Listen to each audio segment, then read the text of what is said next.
Ika-23 Kabanata. Ika-6. Kapag kumakain ka kasalo ng taong may mataas na katungkulan, mag-ingat ka sa ikikilos mo. Kung palakain ka, pigilan mo ang iyong sarili. Huwag kang magnanasa sa mga pagkain kanyang inihanda, dahil baka iyon ay pain lang sa iyo. Ika-7. Huwag mong pahirapan ang sarili mo sa pagpapayaman. Sa halip, pigilan mo ang iyong sarili at isipin kung ano ang mabuti.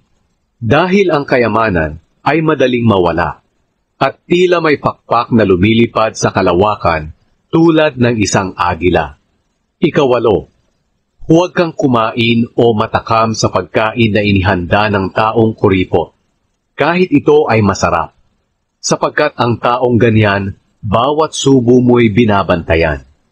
Sasabihin niya, "Sige, kumain ka pa." Ngunit hindi pala ganoon ang nasa isip niya. Kaya lahat ng kinain mo'y isusuka mo, at ang mga papuri mo sa kanya ay mababaliwala. Ika-9. Huwag kang magsasalita sa hangal, sapagkat ang sasabihin mong karunungan sa kanya ay wala ring kabuluhan. Ika-10.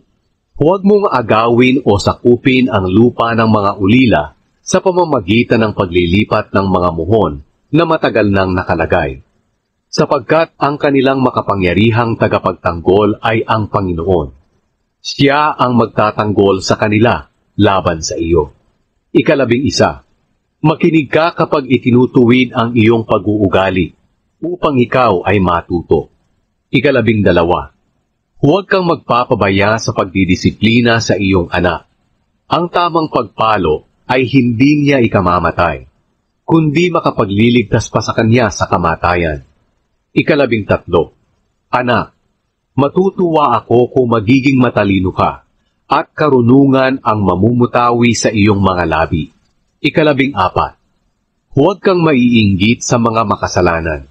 Sa halip, igalang mo ang Panginoon habang nabubuhay ka. At kung magkagayon, ay gaganda ang kinabukasan mo, at mapapasa iyo ang mga hinahangad mo. Ika-15. Anak, pakinggan mo ang itinuturo ko sa iyo. Maging matalino ka at sundin mo ang tamang daan. Huwag kang gumaya sa mga lasenggo at matakaw sa pagkain, dahil ang gaya nila ay hahantong sa kahirapan. Tulog lang sila ng tulog, kaya sa bandang huli ay magdadamit na lang sila ng basahan. Ika-16. Makinig ka sa iyong mga magulang, sapagkat kung hindi dahil sa kanila, hindi ka naisilang sa mundong ito. Huwag mo silang hahamakin kapag sila ay matanda na. Pagsikapan mong mapasa iyo ang katotohanan, karunungan, magandang pag-uugali, at pangunawa. At huwag mo itong ipagpapalit sa kahit anumang bagay. Matutuwa ang iyong mga magulang kung matuwid ka at matalino. Ikaliligaya nila na sila ang naging iyong ama at ina. Ika-17.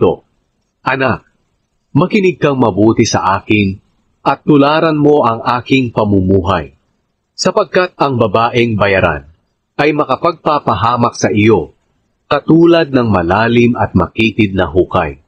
Para siyang tulisan na nag-aabang ng mabibiktima, at siya ang dahilan ng pagtataksil ng maraming lalaki sa kanilang mga asawa.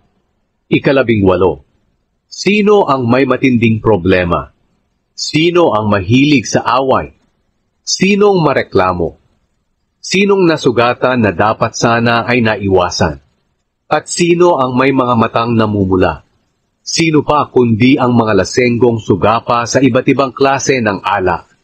Huwag kang matakam sa alak na napakagandang tingnan sa isang baso at tila masarap. Kapag nalasing ka, sasama ang iyong pakiramdam na parang tinuklaw ka ng makamandag na ahas. Kung ano-ano ang makikita mo at hindi ka makakapag-isip ng mabuti. Pakiramdam mo'y nasa gitna ka ng dagat at nakahiga sa ibabaw ng palo ng barko. Sasabihin mo, may humampas at sumuntok sa akin, ngunit hindi ko naramdaman. Kailan kaya mawawala ang pagkalasing ko para muli akong makainom?